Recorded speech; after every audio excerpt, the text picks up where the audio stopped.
गाली के गुंडे ने एक फौजी को कोई आम इंसान समझकर मार दिया थप्पड़, और फिर आगे उस फौजी ने जो किया, इंसानियत हिल गई। तू मुझसे पंगा लेगा साले? अपनी औकात में रह तू। अरे तू कोई भी हो, पर तूने जिसे थप्पड़ मारा है, तू जानता है वो कौन था? होगा कोई भी, मुझे उससे क्या? वो एक फौजी था।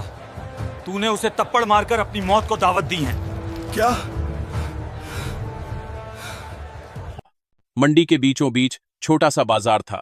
सब्जियों की आवाजें, चाय की दुकानों से उठती भाप, बच्चों की भाग दौड़, और बीच में एक छोटी किराने की दुकान जिस पर बोर्ड लगा था, शर्मा जनरल स्टोर। छुट्टियों पर आया अमन, जो आर्मी का जवान था, अपने माँ बाप और दादा दादी के साथ पहली बार इस एरिया में आया था। नया इलाका था, तो दोपहर को सादे कपड़ों में अकेला ही बाजार देखने निकल पड़ा। सादा टी शर्ट, पैंट, चप्पल। कोई नहीं कह सकता था कि यही लड़का सरहद पर खड़े जवानों में से एक है। अमन उसी शर्मा जनरल स्टोर पर पहुंचा। शांति से काउंटर के पास जाकर बोला, एक ब्रेड, 2 दूध के पैकेट और चाय पत्ती दे देना। दुकानदार ने मुस्कुराकर सिर हिलाया और सामान निकालने ही वाला था कि तभी दुकान के साइड से एक तेज आवाज आई, ओए शर्मा, पहले इधर देख। एक हट्टा कट्टा लड़का, गले में मोटी सी चेन, हाथ में सोने की अंगूठियां, आंखों में आकड़, दुकान के सामने आकर खड़ा हो गया। साथ में 2-3 और लड़के जो उसके इर्द गिर्द घूम रहे थे। पूरे मोहल्ले में वह राजू भाई के नाम से बदनाम था। राजू ने काउंटर पर हाथ पटका, पहले मेरे लिए सिगरेट, कोल्ड ड्रिंक और जो भी अच्छा सा है सब निकाल। दुकानदार ने घबराकर अमन की तरफ देखा, फिर राजू की तरफ। अमन ने शांत आवाज में कहा, भैया, पहले मैं आया था, मेरा सामान कर दीजिए, फिर इनका कर देना। राजू ने उसकी तरफ घूर कर देखा, जैसे उसकी हिम्मत पर यकीन ही न हो रहा हो। कौन है बे तू? नया लगता है एरिया में। यहाँ पहले मेरा काम होता है, फिर किसी और का, समझा? दुकानदार डर के मारे तुरंत राजू का सामान निकालने लगा। सामान थमाते हुए बोला, लो भाई, जो कहा था सब दे दिया। राजू ने सामान पकड़कर बिना जेब से हाथ निकाले कहा, अरे शर्मा, तूने मेरा नाम नहीं सुना क्या?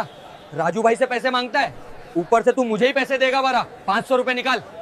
दुकानदार के चेहरे का रंग उड़ गया, लेकिन फिर भी उसने कांपते हाथ से ड्रॉर खोला, 500 का नोट निकाला और राजू के हाथ में रख दिया। आसपास खड़े लोगों ने सब देखा, पर कोई कुछ बोला नहीं। सबकी नजरें झुकी हुईं, जैसे यह रोज की कहानी हो। यह देखकर अमन के अंदर कुछ खौल उठा। वह धीरे धीरे राजू के पास आया और बहुत शांति से बोला, भैया, ये बात गलत है। दुकान वाले से जबरन पैसे लेना ठीक नहीं। आप तो खुद का सामान ले गए, उल्टा इसके पैसे भी ले रहे हो। राजू ने घूरा, तू बहुत ज्ञान दे रहा है। तू है कौन? कहां से आया है? अमन अब भी शांत था। बस इतना समझ लो, गलती गलती होती है। जो गलत है उसे गलत कहना ही पड़ेगा। इस बार राजू के अहंकार को चोट लगी। उसने गुस्से में अमन की कॉलर पकड़ने को हाथ बढ़ाया। तुझे नहीं पता इस एरिया में मेरा कितना नाम है। जैसे ही उसने कॉलर पकड़ने की कोशिश की, अमन ने फुर्ती से उसका हाथ कलाई से पकड़ लिया और हल्का सा मोड़ दिया। राजू को दर्द तो हुआ, पर आसपास लोगों की भीड़ देख उसने हाथ वापस खींचा। गुस्से में धक्का मारा। दिखाऊं क्या तुझे? अमन ने बैलेंस नहीं खोया, सीधा खड़ा रहा। उसने भी एक हल्का सा धक्का वापस दिया, इतना कि राजू पीछे लड़खड़ा कर जमीन पर गिर पड़ा। आसपास के लोग एक पल को हैरान रह गए। किसी ने सोचा भी नहीं था कि कोई खुलेआम राजू भाई को गिरा देगा। राजू उठ तो गया, लेकिन इस बार उसने कुछ नहीं कहा। उसकी नजरें भीड़ पर घूमी। बहुत से लोग अब उसे देख रहे थे। कुछ के चेहरे पर हल्की सी मुस्कान थी। वह अपना ईगो निगलते हुए बस इतना बोला, आज के लिए छोड़ रहा हूं तुझे, लेकिन कल देख लूंगा, और अपने साथियों के साथ गंदी नजर डालते हुए वहां से निकल गया। दुकानदार ने डरते डरते अमन की तरफ देखा। भैया, आपने ठीक नहीं किया, अब ये चुप नहीं बैठेगा। अमन हल्का सा मुस्कुराया। गलत के सामने चुप रहना सबसे बड़ा डर होता है शर्मा जी। किसी को नहीं पता था कि यह साधारण दिखने वाला लड़का असल में फौजी है, जिसने सीमा पर ऐसे ऐसे आतंकियों को पकड़ा था जिनके सामने राजू जैसे गुंडे बच्चे लगें। मैदान में उसकी सूझबूझ और हिम्मत की मिसाल दी जाती थी। यहां बस फर्क इतना था कि यूनिफॉर्म नहीं थी, पर खून वही था जो अन्याय देखकर खौल उठता है। अगली सुबह अमन अपने दादा दादी को साथ लेकर बाजार गया था। कुछ जरूरी सामान लेना था। दादी धीरे धीरे चल रही थीं, दादा उनका हाथ थामे हुए। बाजार की भीड़ थोड़ी कम थी, क्योंकि अभी सुबह के 9 ही बजे थे। अमन ने सोचा, शांति से सामान ले लेंगे, घर लौट जाएंगे। लेकिन किस्मत को कुछ और ही मंजूर था। जैसे ही वे मुख्य सड़क पार करने वाले थे, सामने से 3-4 मोटरसाइकिलें आकर रुकीं। हर बाइक पर 2-2 लड़के, कुल मिलाकर करीब 8-10 जवान बीच में खड़ा था। राजू, काला चश्मा चढ़ाए, गले में वही मोटी चेन, चेहरे पर बदले की हवा। उसने अमन को पहचानते ही मुस्कुराकर कहा, अरे वो कल वाला हीरो, आज दिख गया तू मुझे। दादा दादी घबरा गए। दादी ने धीमे से पूछा, अमन बेटा, कौन है ये लोग? अमन ने शांत आवाज में कहा, दादी आप दोनों साइड में खड़े हो जाइए, कुछ नहीं होगा। राजू और उसके साथी धीरे धीरे उन्हें घेरने लगे। राजू ने तालियां बजाईं, वाह, आज घर वालों को साथ लेकर आया है, चलो अच्छा है, उनके सामने ही तुझे सबक सिखाता हूं। दिनीज हर के पार। अमन ने एक लंबी सांस ली। उसने दादा दादी को पीछे की तरफ खिसकने का इशारा किया, फिर सीधा खड़ा होकर राजू की तरफ देखा। आवाजों में अब भी कोई डर नहीं था। राजू भाई, मैंने कल तुम्हारी कोई बेइज्जती नहीं की थी, बस गलत को गलत कहा था। अब भी वक्त है, तुम जाओ अपने रास्ते।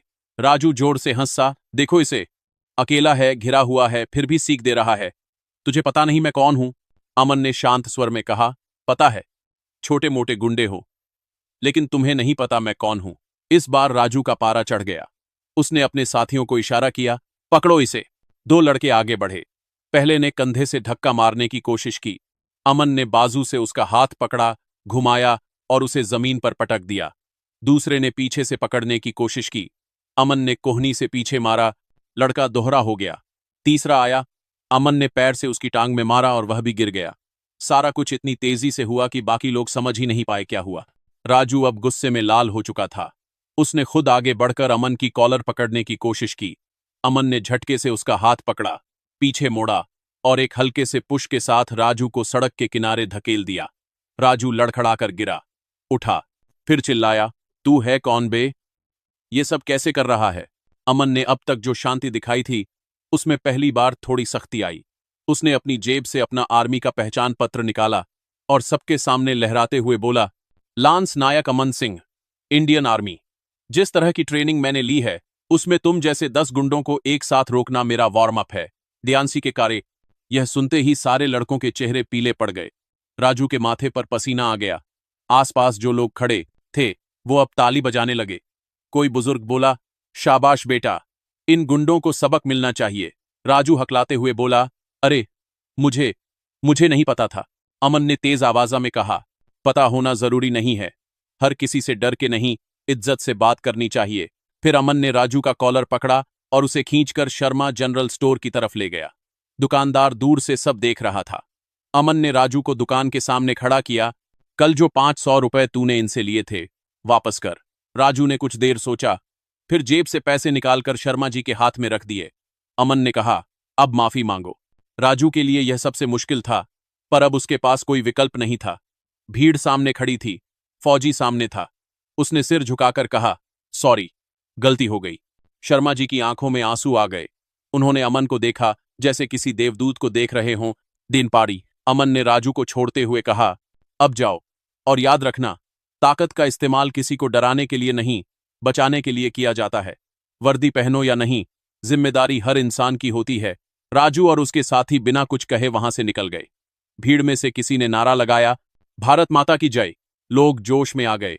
दादा दादी गर्व से फूले नहीं समा रहे थे। दादी ने अमन के सिर पर हाथ रखकर आशीर्वाद दिया, हमारा लाल सच्चा फौजी है। उस दिन के बाद से पूरे मोहल्ले में अमन की चर्चा होने लगी। दुकानदार शर्मा जी हर किसी को बताते, वो लड़का साधारण नहीं, फौजी है, देश की सेवा करता है। और यहां भी न्याय दिला गया। लोग अमन को रास्ते में देखते तो सलाम ठोकते, सम्मान से बात करते। बच्चे भी अब उसे अंकल आर्मी कहकर बुलाने लगे थे। राजू की दबंगई अब खत्म हो चुकी थी। वह कुछ दिन तक एरिया में नजर भी नहीं आया। जब आया भी तो सिर झुकाकर चुपचाप। एक दिन अमन को रास्ते में मिल गया। अमन ने रोका, राजू सुनो। राजू घबराकर खड़ा हो गया। जी साहब, जी। अमन ने गंभीर आवाज में कहा, तुम में ताकत है, हिम्मत भी है, लेकिन गलत काम में लगी हुई है। अगर सच में इज्जत पानी है तो लोगों की मदद करो, किसी का सहारा बनो। गुंडई करके लोग डरेंगे, पर दिल से कभी इज्जत नहीं करेंगे। राजू ने पहली बार सिर उठाकर अमन की आंखों में देखा। उसकी आवाज में पहली बार सच्चाई थी। साहब, आपसे जो मार खाई वो मुझे समझ आ गई। मैं अपनी गलतियां सुधारूंगा। अमन ने उसके कंधे पर हाथ रखा। बस कहने से नहीं, करके दिखाना होगा।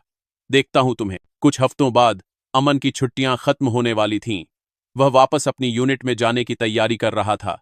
आखिरी दिन जब वो दादा दादी से मिलने गया तो शर्मा जी खुद घर आए।